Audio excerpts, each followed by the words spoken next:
Amefufuka. Amefufuka. Haleluya. Amefufuka. Haleluya. Haleluya. Amefufuka. Kristo tumaini letu.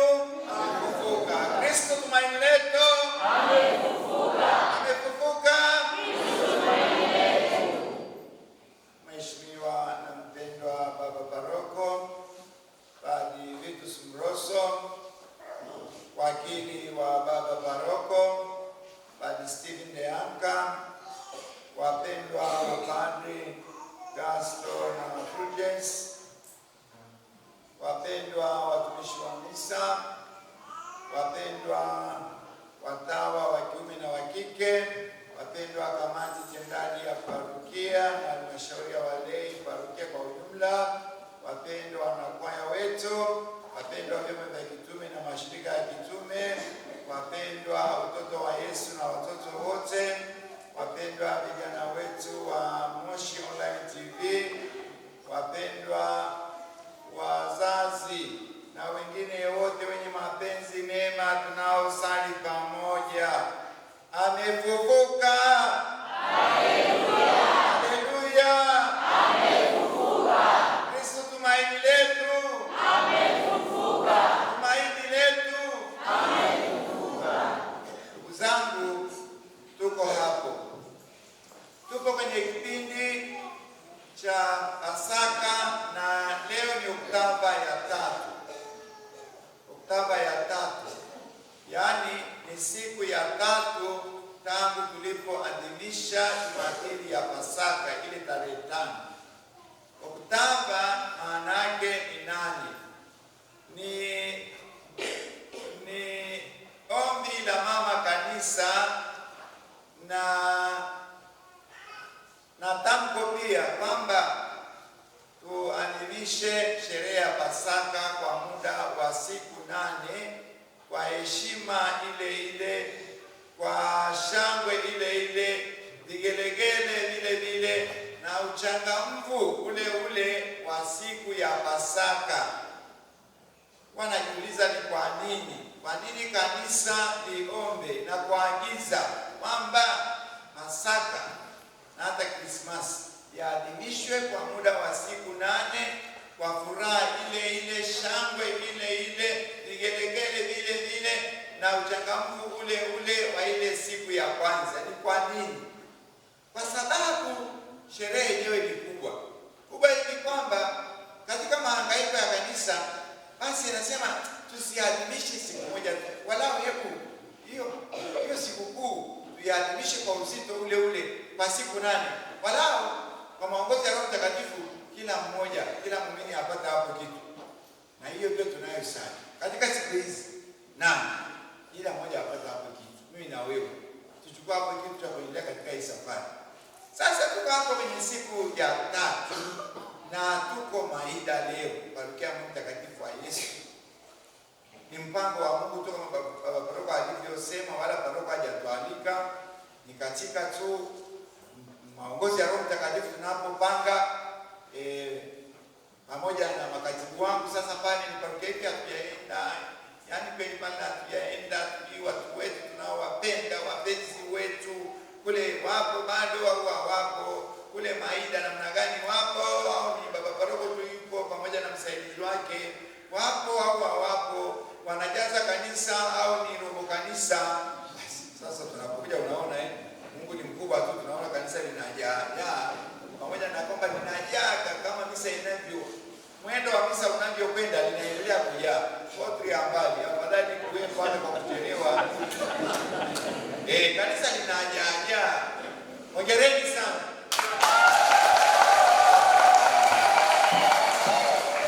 Ndugu zangu, tukiwa hapo kwenye siku ya 3, kuna mafundisho pia mazito sana.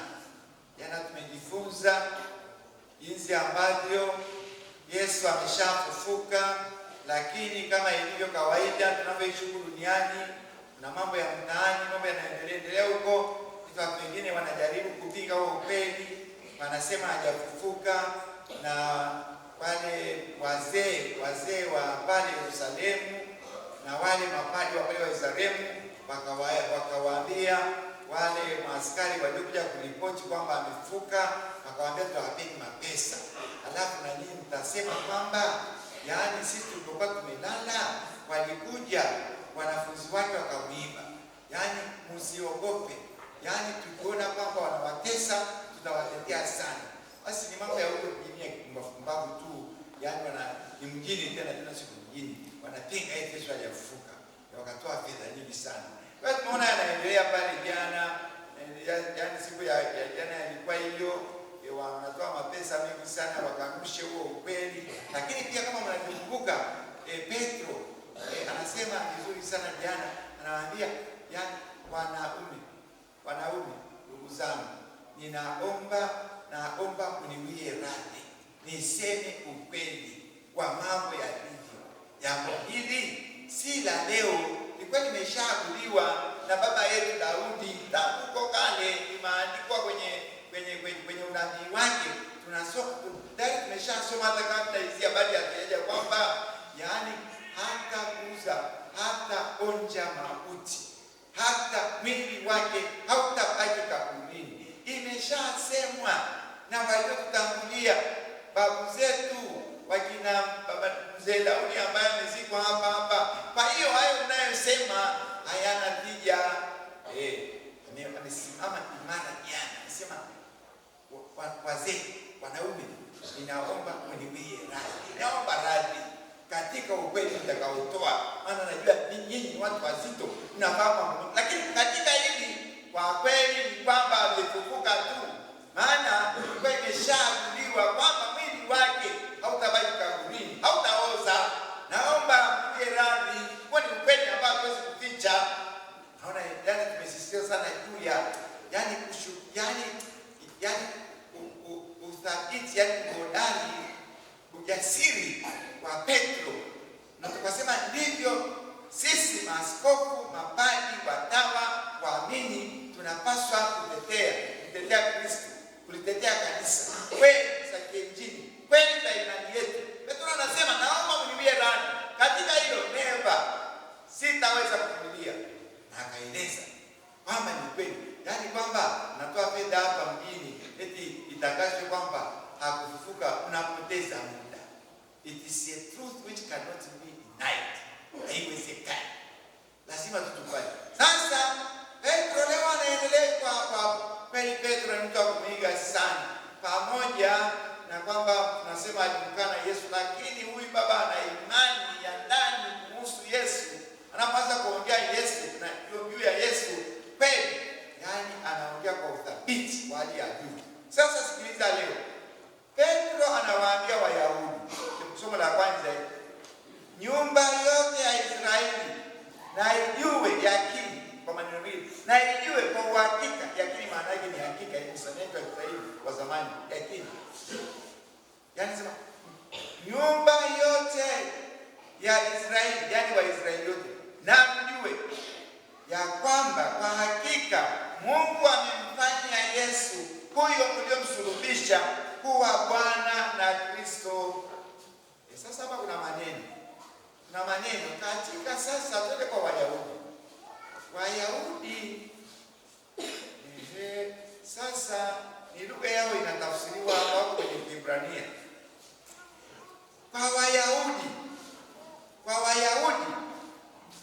Kwa Waisraeli walikuwa wanamuita Mungu Yahweh. Yahweh ni jina la Mungu na linatisha. Yaani Yahweh ni huyo Mungu mwenye mamlaka, mwenye ukuu, mwenye amri.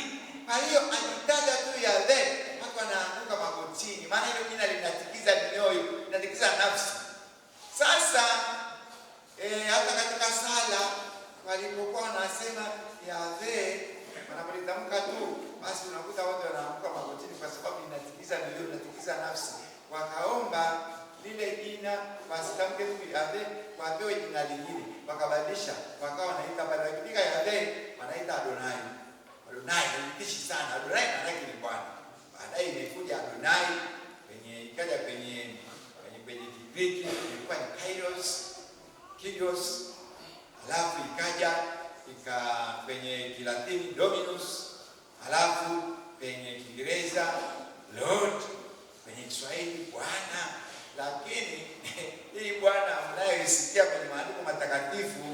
ni nzito, ni ya yeye. Yaani si huyu bwana tunasema, maana tumezoea tunasema nenda hapo kwa bwana. Huyu bwana hapo anauza mafuta ya taa. Wewe, ni bwana. Kwa kweli haingepaswa kutumika. Tungepaswa kutumia neno lingine.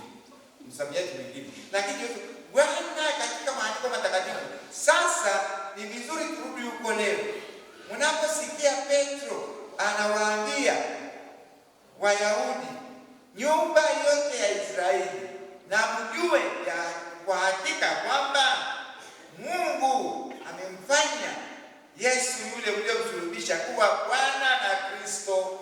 Yaani Bwana unarudi kwa Yahweh, unarudi kwa Adonai, unarudi kule ambako anapotaja Mungu wa Israeli anaanguka magotini. Maana yake Mungu Baba amempa Yesu mamlaka yale ya Mungu. Yeye ni Mungu na ni Kristo, ni Masihi.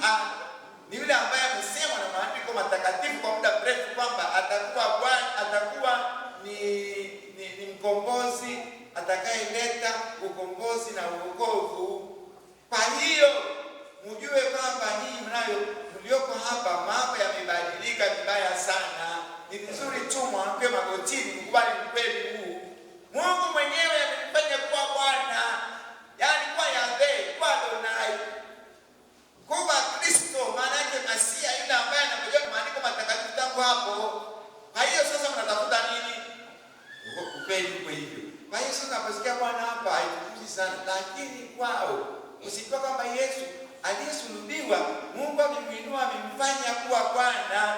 Yaani amempa uwezo, mamlaka, amri ile ya Mungu Baba. Yuko kwenye levo, wako kwenye levo moja, ni Mungu. Halafu ni Masia. Kwa kweli pale wamechanganyikiwa. Sasa wanamwambia tufanye nini sasa? Tutendeje ndugu zetu?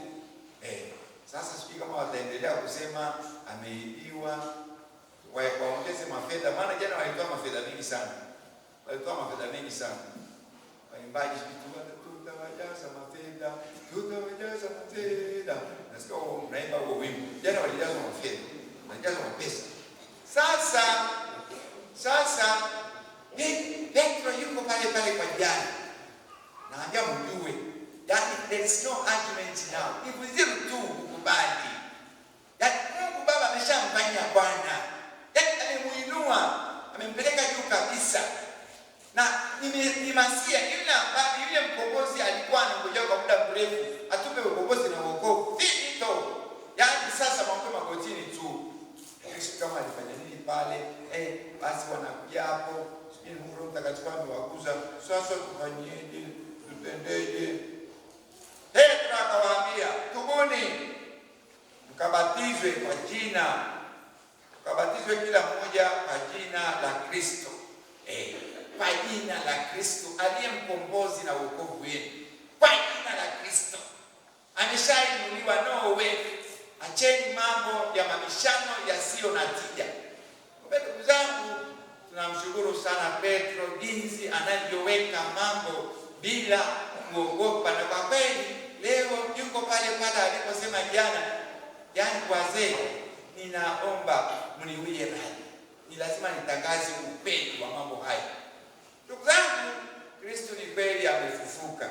Amefufuka. Haleluya. Haleluya. Amefufuka. Amefufuka. Haleluya. Kristo tumaini letu. Amefufuka. Tumaini letu. Amefufuka. Kweli amefufuka, na huo ukweli ndio tunaoungama sisi tulioko hapa. Sasa neno moja hata ambalo kwetu na sasa hivi lina maana hapa, nimelipenda sana. Hata jana nimehubiri, hata juzi, kwamba Petro anawaambia tubuni,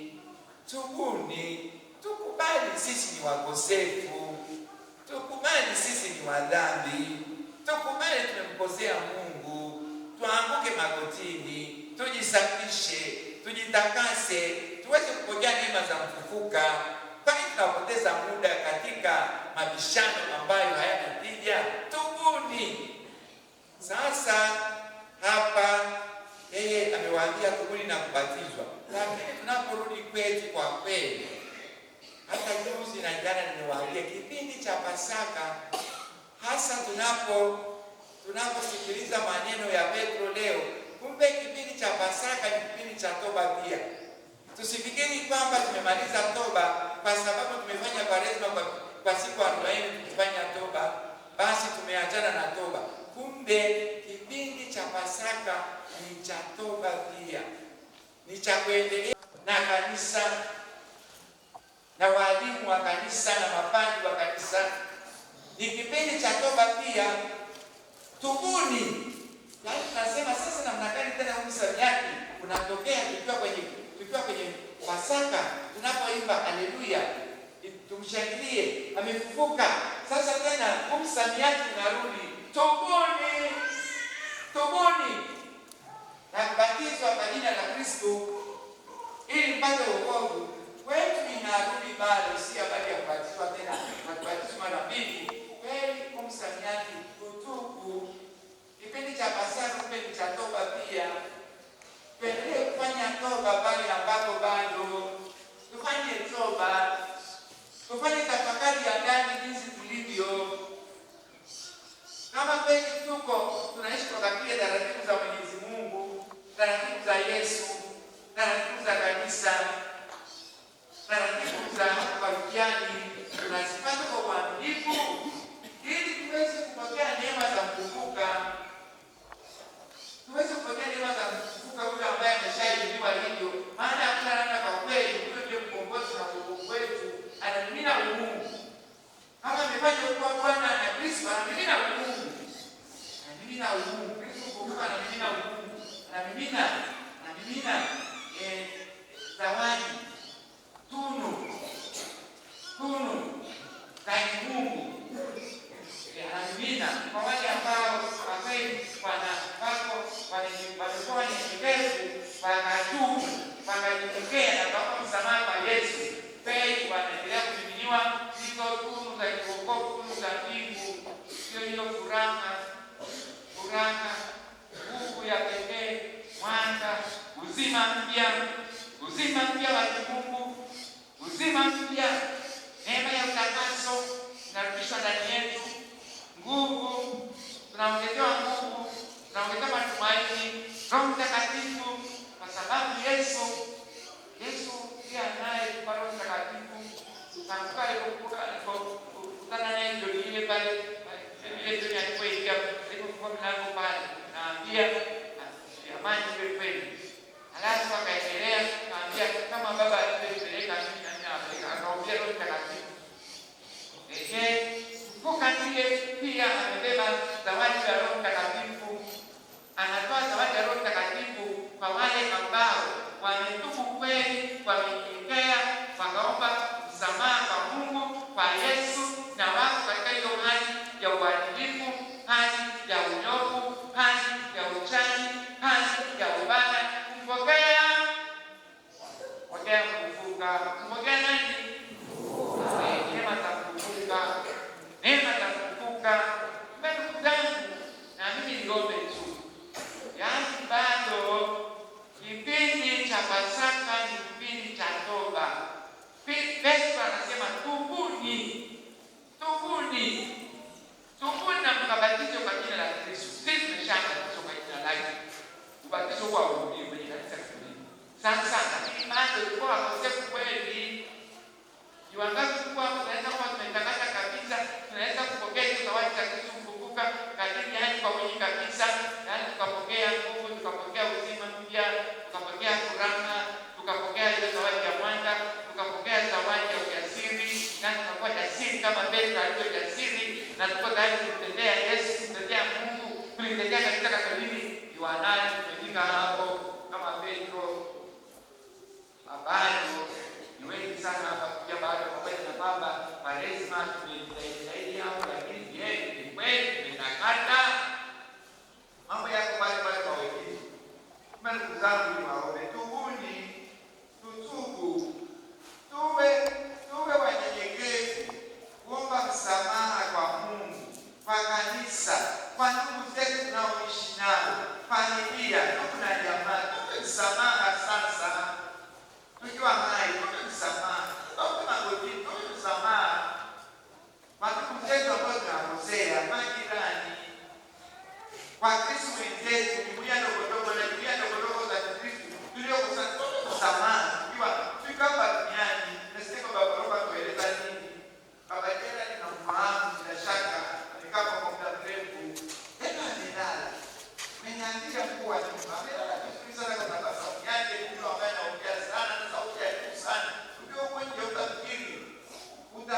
Jana na sauti yake na ule uchangamfu wake.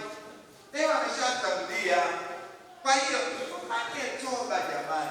Tupate toba, tupate kiburi, tupate ukaidi. Turudi kwa Yesu. Turudi kwa Yesu anayetupenda neema za wokovu na uongozi.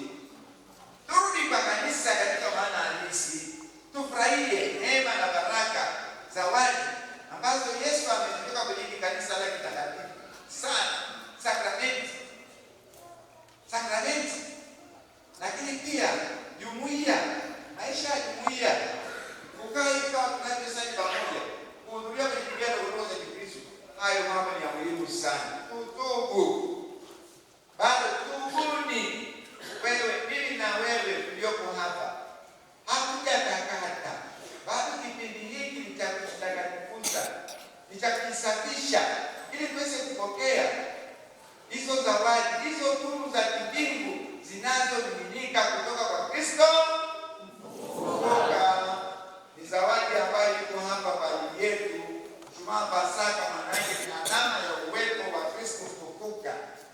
Anatangaza kwamba amefufuka, yuko mzima, yuko hai, yuko kati yetu kama unavyoona Ijumaa. Kwa namna pekee, in a very special way, for 50 days. Sasa siku hizi 50 ni siku za kujitakasa, tusitoka hapa hivi hivi. Haya, sasa umesikia wale wamekuwa wanyenyekevu, ni wakaidi, Waisraeli wakaidi, lakini walikuwa wanyenyekevu, wakatubu, wakabatizwa. Wangapi? Wakati wamebatizwa 3. Sasa ni hao na sisi kwa kweli zaidi. Kila kitu kipengele cha kwanza ningependa mama jinsi anavyompenda Yesu, upendo wa ajabu kwa Yesu. Umeona tangu ile Jumapili ya Pasaka. Upendo wake wa ajabu kwa Yesu kuliko wanaume. Yaani mtume walikuwa wamelala. Huyu ameamka saa 11:12 yuko wapi? Kaburini. Akakuta lile jiwe limeondolewa.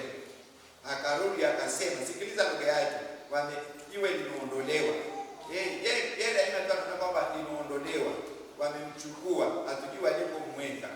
Yaani lugha yake tu, maana sasa yaani mkumbuke wakati ule msamiati wa ufufuko, yaani ni out of weight.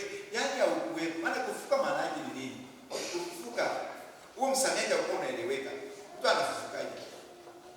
Kama nikisema mtu amerudi kama alivyomwamsha Lazaro ndio, lakini kufufuka huo msamiati haukuwepo ili waanze kusema kwamba Yesu amefufuka. Alipokwenda pale kaburi aanze kusema Yesu amefufuka. Hapana, yeye anasema jiwe limeondolewa, liko pembeni. Wamemchukua Bwana wangu asijui alipomweka. Yeye ndio lugha yake tu. Swala la kufufuka hana habari kabisa. Inahitaji neema na imani. Swala la kufufuka sio la kawaida. Ni tendo la ajabu la Mungu ambalo ametenda. Ufufuko ni mojawapo ya mafumbo makuu ya Mungu. Na mafumbo ya Mungu tunaelewa tu kwa mwanga wa imani. Mwanga wa imani. Mwanga wa kukubali yale tunayofundishwa kwa imani. Kwa hiyo kwanza tunamsifu tu kama binadamu, hata kama hajafikia hapo, hakufikia hapo haraka kuyakubali mafumbo ya Mungu. Haikuwa rahisi kwake kuingia hapo. Na hatuwezi kumcheka sana kwa sababu ufufuko ni kitu ambacho ni cha nje kabisa. Out of point. Yaani msamiati haukuwepo kati ya watu. Yaani resurrection haipo. Imekuja na Yesu. Mungu pia ameifungua. Pia ameileta kwetu kwamba kuna ufufuko. Kwa hiyo sasa kila wakati anasema amemuondoa Bwana wangu. Amemuondoa siku alipomweka. Kama ni wewe umemuondoa, uniambie. Nikamchukua kwa mlipomweka. Sasa hapo yuko nyuma ya wakati. Yuko nyuma ya wakati. Kwanza kabisa tunamsifu mno huyu mama kwa jinsi anavyompenda Yesu. Pili, kwa jinsi alivyojasiri, haogopi. Yaani anapenda na anauliza. Hata leo amekwenda kutoka kaburini. Sasa anakuta malaika wako pale. Anasema malaika mmoja, wamevaa kwa nyeupe, wanachunga ile kaburi la Bwana, maana ni mahali patakatifu. Si kwamba wanamchunga asikuwe amechafuka, lakini wanachunga ile kaburi maana ni mahali patakatifu Mungu. Wamevaa kwa nyeupe. Yaani resurrection, ufufuko, yaani ni mng'ao, yaani Mungu alivyomuinua kwa kaingia katika hiyo hali nyingine ya kimbingu, hali ya utukufu, hali ya umilele. Basi sasa na wale malaika wako pale wanatangaza ule mng'ao wa Mungu Mwenyezi, wamevaa mavazi meupe, mmoja amekaa miguuni na mmoja kichwani, na anawauliza wale malaika. Wao malaika wanasema, unatafuta nini? Yaani kama wewe mbona unamtafuta, mbona mnatafuta mzima katika wafu? Yaani lakini anamshangaa. Lakini bado anaendelea kwambia kama ninyi mmemuondoa mniambie mlipomweka. Lugha yake ndio. Lakini ana upendo wa ajabu, anataka kufahamu bwana wake amekwenda wapi tu.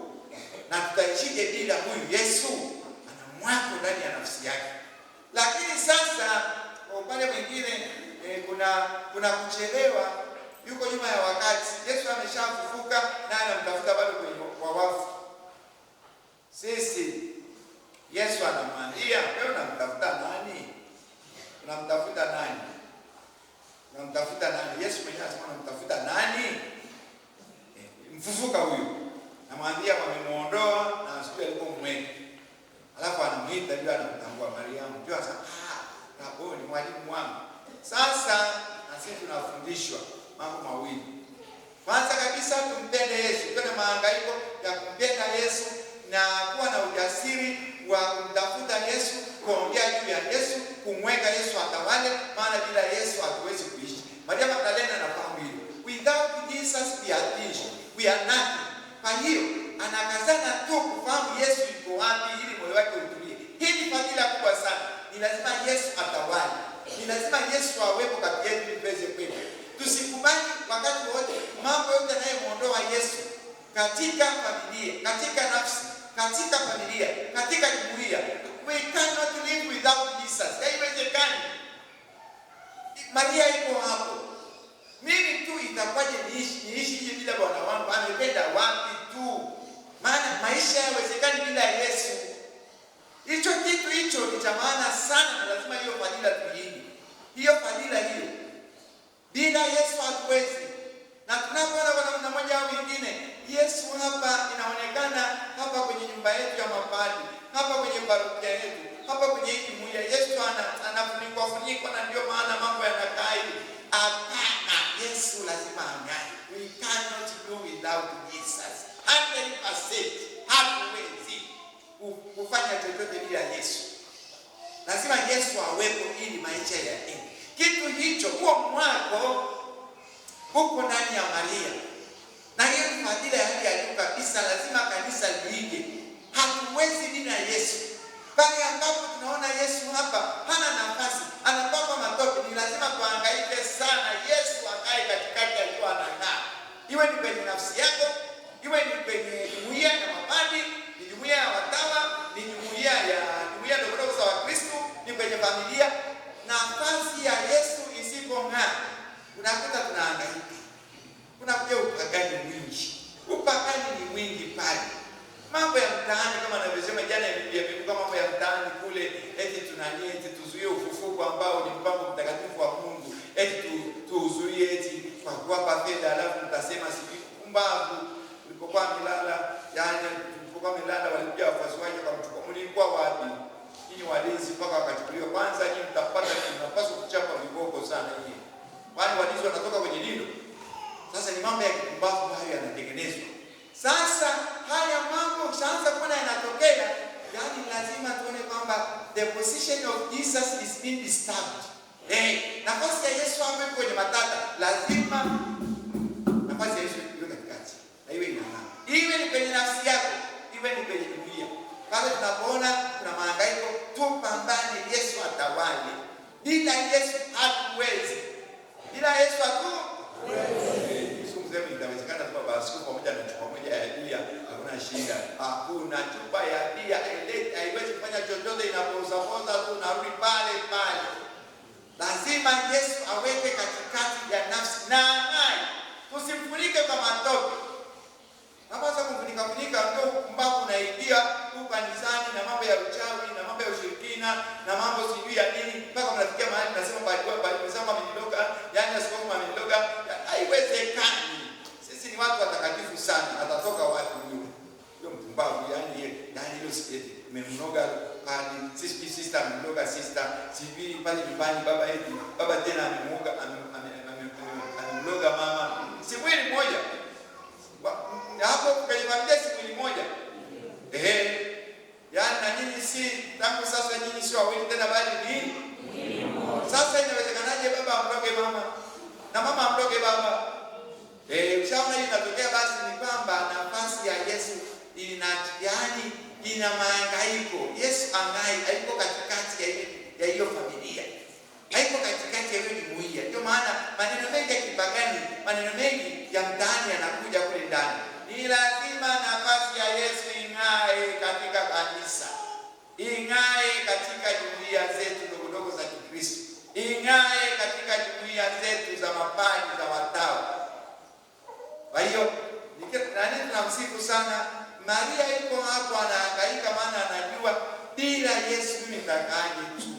Anaifili huko ndani na inamsumbua kweli. Hiyo ni fadhila hali ya juu. Sasa ni kwamba waandishi wengine wanasema Maria iko out of place, out of time. Yaani ameshafufuka Yesu, bado anamtafuta Yesu kaburini. Hiyo sawa, ndio, lakini pia na sisi tuangalie hilo. Wakati mwingine tunapokuwa na Yesu yuko kazini hapo tayari, na wewe unaenda tafuta tena Yesu mwingine huko akusaidie. Yesu yuko katikati yako. Nini kwa mfano tuna Yesu yuko kanisani, wewe unaenda huko tena na yuko sijui waganga wakusaidie tu tawapone mapema na huko tena. Yaani waamini kwamba Yesu ndio uponyi namba moja. Waamini. Unaamini au uamini? Kwa hiyo kama unaamini sasa, anguka kwa Yesu. Ndiye mganga mkuu, ndiye daktari mkuu. Sasa unahangaika, Yesu yuko hapa, yuko kazini hapa anatenda, wewe bado huko. Sasa hapo Maria hapo wanasema yuko nje ya muda, yuko matukio, wokovu umeshakuja lakini hana habari, lakini si kosa lake. Lakini sisi tunafundishwa sasa tusiwe, yani tusifanye wakati ambapo Yesu yuko kati yetu na yuko kazini ameshatokea kuchafuka, sisi tunahangaika huko pembeni na waganga huko. Yaani unakuta waganga huko, unaleta manguvu, sijui unakuta hata sasa hivi wengine mko hapa tu, ukiangalia kwa kwenye pochi utakuta kuna nani, kuna vijiwe vimefungiwa kwenye hankachifu, ukiuliza ni vya nini, ni vya kukutunza ili usipiwe na mtu. Ukiangalia kuna wengine wana mkia wa sukura umefungiwa kwenye pochi, ni ya nini hii? Inisaidie niweze kufanikiwa, hii nafuta fedha. Yesu ndiye anayeweka fedha. Yaani Yesu ni tajiri. Yaani kama kuna tajiri ni Yesu. Muombe Yesu tu utakuwa tajiri. Kwa namna anavyopenda yeye, si kwa namna unavyopenda wewe, maana utaharibika. Sasa ndugu zangu, yaani tuangalie. Wakati mwingine Yesu yuko kati yetu, tunamwacha, tunaenda hangaika huko, tunalia sana. Tunahangaika, kumbe Yesu anatushangaa. Mbona niko nyumbani? Mbona usianguke magotini ili upate suluhisho kwangu, upate baraka kwangu? Tuombe hiyo neema. Kwanza tuwake moto wa kupenda Yesu kwamba anatawala katika nafsi, katika familia, katika jumuiya zetu, kama Maria anavyoona kwamba bila Yesu hakuna maisha. Hiyo ni faida ya juu sana. Lakini pia tuangalie wakati ambapo tunakuwa tuna Yesu nyumbani, lakini wakati wote na tunamwacha Yesu, tunakwenda kuhangaika huko. Na kwa kweli huwa hatupati faraja, suluhisho la ukweli, mahangaiko tu. Tunaendelea kufanya hali yetu kuwa mbaya. Suluhisho linapatikana kwa Yesu. Kwa Yesu fufuka ambaye yuko katikati yetu. Tumsifu Yesu Kristo.